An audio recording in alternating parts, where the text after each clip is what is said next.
Innalillahi wa inna ilaihi rajiun. Ya Allah, astagfirullahaladzim, kaget saya juga. Astagfirullahaladzim ibu. Pagi-pagi bikin jantung saya mau copot. Saya hampir lemes, bu. Kalau saya lemes ibu berat dong angkat saya bu. Kenapa ibu? Astagfirullahaladzim Ustadz, Iya. ada ya orang yang tega. Sini bu, lihat yang di rumah ini bu. Nah, Yang iya. tega menghabisi nyawa orang lain. Nauzubillah semua. Gak takut dosa apa Ustadz? Ya itu dia makanya. Orang tuh kadang-kadang suka gini. Gak takut dosa apa ngejelek-jelekin orang lain di sosial media. Gak takut dosa apa ngebunuh orang lain. Nah ini ya, daripada kita nih semuanya gak takut dosa. Nih katanya kita harus tahu bahwa ini adalah salah satu tanda kiamat yaitu Al-Harj. Coba kita tanya sama guru kita Ustadz Maulana. Gimana Ustadz Maulana? Astagfirullahaladzim ya Allah. Nambahin lagi kaget. Tidak akan terjadi kiamat sebelum terjadinya Al-Harj. Apa Jelasin itu? tuh. Saling pembunuhan. Na'udzubillah. Sehingga terjadinya pembunuhan merajalela di mana-mana. Itu adalah bagian daripada tanda-tanda kiamat. Mohon maaf tanpa mengurui, hanya mengingatkan. Bahkan kata Nabi, yang membunuh dan yang dibunuh dua-duanya masuk neraka. Kok bisa? Karena ini bukan pembunuhan lagi. Tapi ini adalah bentuk bagaimana orang nauzubillah terjadinya permusuhan sehingga dia saling berperang atau saling bermusuhan, saling ingin membunuh. Jadi yang dibunuh pun masuk neraka. Kenapa? Karena dia dikalah masalahnya.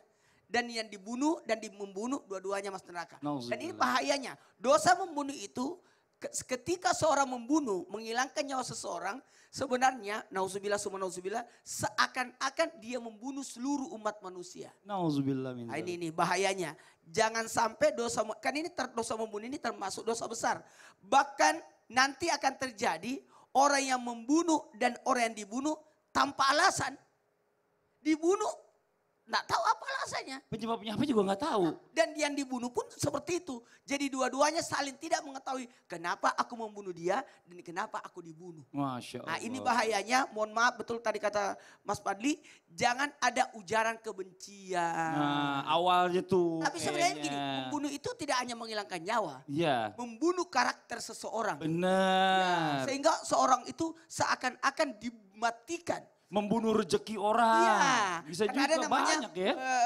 fitnah itu lebih kejam daripada pembunuhan. Benar. Kenapa? Karena membunuh karakter, membunuh mata pencarian seseorang. Masya Allah. Ibu, Masya Allah, tabarakallah. Ibu namanya siapa? Ibu Dian. Ibu Dian. Ibu Dian makasih banyak ya. Boleh saya minta mic-nya, tepuk tangan dong buat Ibu Dian dari Cirebon. Ustadz Maulana juga makasih banyak. Jazakallah khairan kasiran penjelasannya. Jamaah. Buat semua nih jamaah Islam Tunda yang ada di rumah ya, juga buat adik-adik semuanya yang lagi nonton juga nih, kita sebagai manusia ini diwajibkan saling membantu sesama makhluk Allah yang ada di bumi ini. Karena memang manusia ini juga prinsipnya nggak bisa tinggal sendiri, nggak mungkin. Bisa buat tinggal sendiri Bu? Yakin? Nggak bisa kan? Bapak bisa Pak tinggal sendiri Pak? Nggak ada mama, aku sepi kata Bapak begitu Pak. Nah ini adalah sebenarnya rezeki ya, rezeki dari Allah. Kadang-kadang kita suka bingung, kadang-kadang ya Allah banyak rezeki mau bagi ke siapa ya? Biar dapat pahalanya banyak. Nah nih yang paling mulia ketika kita bagikan siapa sebenarnya? Penasaran? Hari ini kita bahas aja langsung. Temanya adalah berbagi rezeki yang paling mulia. Alhamdulillah. Jamaah. Kita nonton lagi dulu ya sebelum nanti guru kita menjelaskan, ada video tayangan lagi tentang ricuh penertiban PKL di Puncak. Ini dia tayangannya. Ratusan orang berusaha mengalau petugas gabungan untuk mendekati lapak pedagang kaki lima di kawasan Gunung Mas, Puncak Bogor, Jawa Barat pada Senin pagi. Aksi saling dorong hingga ricuh akhirnya terjadi setelah polisi terus berusaha mendekati lapak pedagang. Meski melakukan perlawanan, akhirnya petugas gabungan dari kepolisian dan Satpol PP berhasil menertibkan lapak pedagang kaki lima. Sebanyak sekitar 500 lapak pedagang kaki lima dibongkar petugas pada penertiban kali ini. Kita langsung minta penjelasan sama wali kotanya yang salah. Ini Habib. Soalnya di situ banyak banget poster-posternya. Bukan, Habib Usman. wali kota calon gubernur. Oh gitu. Wah. Klarifikasi dong, kenapa bisa kejadian seperti itu di Puncak? Kenapa sih? Kan Habib kan Tapi gini ya, kalau kita punya usaha ya di samping ini kita lihat juga banyak orang yang memiliki usaha baru. Berarti kan seolah-olah tadi kita gini, menutup usaha orang lain supaya kita bisa usaha dan supaya bisa rame. Nah ini bagaimana nih hukumnya Bib? Mohon izin menjelasnya ya. Oh ini ada tuh postingan di belakang tuh. The owner closed his restaurant for a day so that people could try the new restaurant open next to him. Oh ya Allah, kasihan banget. Jadi kayak seolah-olah dia ditutup supaya orang bisa buka lagi di tempat lainnya. Tapi dihancurin. Gimana nih Bib hukumnya? Mau izin silakan. Ustaz Syam, Ustaz Maulana. Bismillahirrahmanirrahim. Assalamualaikum warahmatullahi wabarakatuh. Alhamdulillahil wahidil ahad alladzi lam yalid wa lam yulad wa lam yakul lahu kufuwan ahad. Laisa kamitsli syai'un wa huwas samiul basir. Summa fasalli wa sallim wa barik ala sayyidina wa habibina wa syafi'ina wa maulana Muhammadin sallallahu alaihi wasallam wa ashabihi wa azwajihi wa dhurriyyatihi wa ahli baiti wa ansari wa sari wa ba'du. Segala puji bagi Allah Subhanahu wa taala yang telah memberikan kita nikmat iman, nikmat sehat walafiat. Alhamdulillah penonton di rumah dan penonton di studio insya Allah mendapatkan ilmu yang bermanfaat dari guru-guru kita. Bisa diamalkan untuk dirinya, suaminya, istrinya dan anak-anaknya. Ya Allah jadikanlah hari ini penuh dengan berkah dan ridhamu. Amin ya Rabbal. Wa qala Nabi sallallahu alaihi wasallam la darar wa la dirar. Ingat bahwasanya Rasulullah sallallahu alaihi wasallam bersabda tidak boleh memulai atau yakni memberi dampak buruk terhadap orang lain. Begitupun sebaliknya. Oleh karena itu ketika seseorang dia punya toko, dia punya tempat, dihancurkan tempat yang lain agar beli ke tempat dia, zalim. Dia punya toko, ya kan? Ada orang yang bekerja di sebelahnya, dia buka tempat, wah kasih deh biar dia dapat rezeki yang banyak. Padahal dia punya toko yang lain, pahala baginya. Dia punya toko, tetangganya bikin toko baru, tapi dia mau berhenti di tempat tersebut. Dengan tujuan biarin bagi rezeki dia. Tapi padahal dia membutuhkan. Nggak boleh kamu menzolimin keluargamu dan dirimu. Dan kalau misalkan seandainya seseorang dengan sengaja merusak tempat yang lainnya. Dengan tujuan untuk memperkaya dirinya dan menguntungkan dirinya. Dan menguntungkan daripada temannya ataupun koleganya. Maka zalim. Maka dia zalim. Orang yang zalim adalah mereka yang masuk ke dalam nerakanya Allah Subhanahu wa taala. Oleh karena itu, mereka harus memahami dan melakukan perbuatan tersebut dengan cara yang ma'ruf, dengan yang adil. Oh ini adalah lahan milik pemerintah, milik negara. Kalau dibongkar ya hak negara. Oh ternyata tempat itu di dalamnya penuh dengan kemudharatan. Hal yang tidak baik dibongkar. Biar lebih berkah lagi. Oh silakan. Itu berarti menegakkan amar ma'ruf nahi munkar. Tapi jangan asal tebang pilih. Semuanya harus diratakan sesuai dengan keadilan. Benar. Jangan mentang-mentang ini punya orang kaya nggak ditutup. Dia punya orang yang dekat sama pemerintah nggak ditutup. Iya, tapi kalau tadi dia bagus, dia tutup sengaja biar sebelahnya laku dulu rame. Soalnya tokonya dia rame, jadi mau pengen bagi-bagi Itu rezeki. tadi, dapat Bagus. keberkahan. Berkah Masya Allah. Tapi kalau dia tokonya cuma satu, cuma itu doang, dia berhenti, dia zalim dong terhadap dirinya dan keluarganya. Makasih banyak Bib penjelasannya. Tepuk tangan buat guru kita Habib Usman. Jazakallah khairan katsiran jamaah. Kita lanjut lagi nih ya. Bener gak sih ketika tetangga ada yang menitipkan anaknya ke kita. Pernah ngerasain Bu? Ada tetangga nitipin anaknya.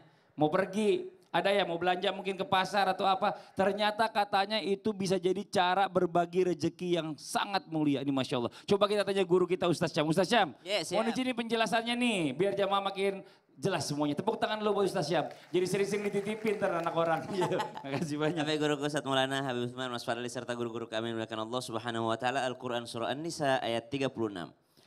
A'udzu billahi minasy syaithanir rajim. واعبدوا الله ولا تشركوا به شيئا وبالوالدين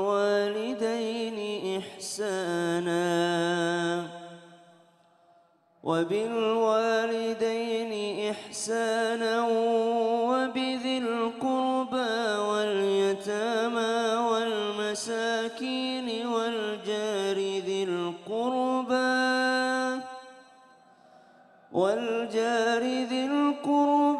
والجار الجنب والصاحب بالجنب وابن السبيل وما ملكت أيمانكم إن الله لا يحب من كان مختالا فخورا salah seorang yang mempunyai begitu banyak hak di dalam diri seorang muslim adalah tetangganya. Baik itu tetangganya sesama agama ataupun tetangga tersebut berbeda agama. Maka ada hak tetangga bagi seorang muslim memperlakukan tetangganya. Sebagaimana baginda Nabi SAW mengingatkan, man la yarham la yurham, siapa yang tidak menyayangi dia tidak akan disayangi. Irhamu man fil ar yarhamkum man fis sama, sayangi yang ada di muka bumi ini.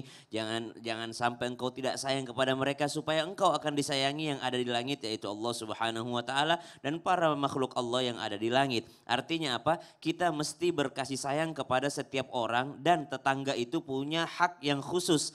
Kalau dikatakan ada tetangga yang nitipin anaknya dengan keridhaan, dengan kerelaan, kita pun rela menerimanya. Kenapa? Kita tahu anak ini anak yang baik, anak ini adalah kertas putih, kita harus mengisinya, orang tuanya mengisinya, kita pun sadar diri bahwa lingkungan di tempat kita adalah lingkungan yang insya Allah bisa kita jaga. Maka anak tersebut menjadi sesuatu selain tanggung jawab, dia juga berkah dari Allah Subhanahu wa taala. Kenapa? Kita ngasih makan anak ayam saja ada pahalanya, kita kasih makan kucing aja ada pahalanya. Apalagi yang kita kasih makan adalah anaknya anak orang. tetangga. Tapi ada anak tetangga dititipin ke kita mecahin barang-barang. Jangan dimarahin Bu, jangan Kenapa? ya. Mecahin? Jangan dimarahin Pak, mecahin barang-barang. Nggak usah marah, tulis aja barang yang dipecahin apa, kasih ke ibunya, ke bapaknya. Langsung Bisa tulis ganti, listnya gitu ya. gitu ya. Jangan dimarahin anak orang, nggak boleh ya. Terima kasih banyak Itu Ustaz adalah Syam. pintu rezeki keberkahan. Masya Allah, jazakallah Siap. khair. Tepuk tangan buat Sama-sama. Ustaz Syam.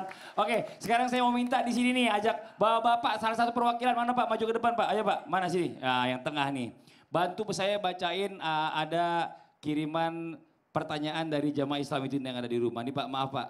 Ini ada tulisan di sini nih. Nah, ini dari Rizal AR 477. Assalamualaikum Ustadz. Waalaikumsalam warahmatullahi wabarakatuh.